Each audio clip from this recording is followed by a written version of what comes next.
What's up guys? Welcome back to my channel. So for today's video ay ituturo ko naman sa inyo kung paano nga ba natin makukuha ang kopya ng ating vaccine certificate through online gamit lamang ang ating cellphone for the easy step by step. So please keep watch this.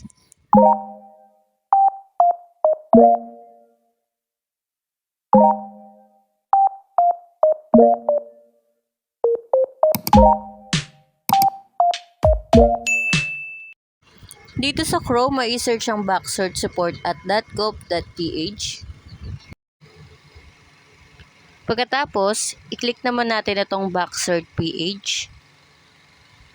Then, kung baguhan ka pa lang sa pagkuha ng backsearch, click mo yung continue. At sa part na to ay kakailanganin natin ang ating vaccine card. Then, scroll down lang po natin mga tagubilin. Pwede nyo rin pala siyang isalin sa wikang Tagalog. Then, click po natin yung box. Then, continue. Dito ay may ilang katanungan. At sa unang tanong po, ang pipiliin natin ay yes.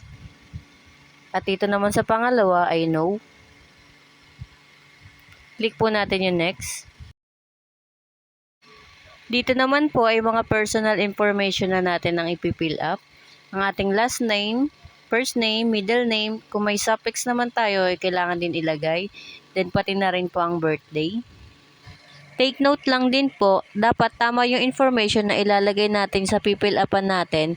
Dahil kung hindi po siya match doon sa pinilapan natin nung tayo ay nagpa-vaccine, hindi po siya mahahanap ng system. After po natin mapilapan yung ating information, ay click naman po natin yung next. Kung first dose mo daw po ay Johnson & Johnson at saka Sputnik, click mo lang daw po yung box. Ang vaccine ko nga pala guys is magkaiba ng lugar. Yung first dose ko is dun pa sa amin sa Quezon Province. Dito ay i-input na natin yung lugar na pinag-vaccine natin. So type nyo lang po yung lugar nyo para hindi na kayo mag-scroll down. Para madali na rin siya ma-search. Yung date kung kailan tayo binakunahan ay makikita naman natin sa ating vaccine card. So input lang natin dito guys. Yung pangalawa ko nga palang vaccine ay dito na sa Cavite.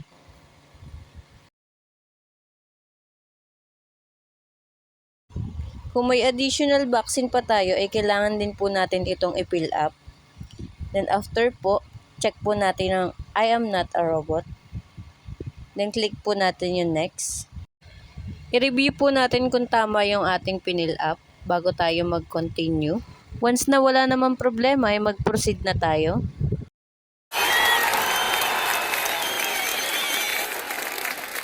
Kapag ganyan guys, ibig sabihin okay po ang ating record. Scroll down lang po, tapos click natin ang I am not a robot. Then click po natin generate vaccination certificate. Once na okay na, i-download naman po natin yung files. Okay na guys, bali ito na po yung result niya. Pwede nyo na po i-screenshot o kaya ipaprint po para may copy po tayo. I hope na nakatulong ang video na ito. Please paki-like, share, and subscribe na rin po. Maraming salamat.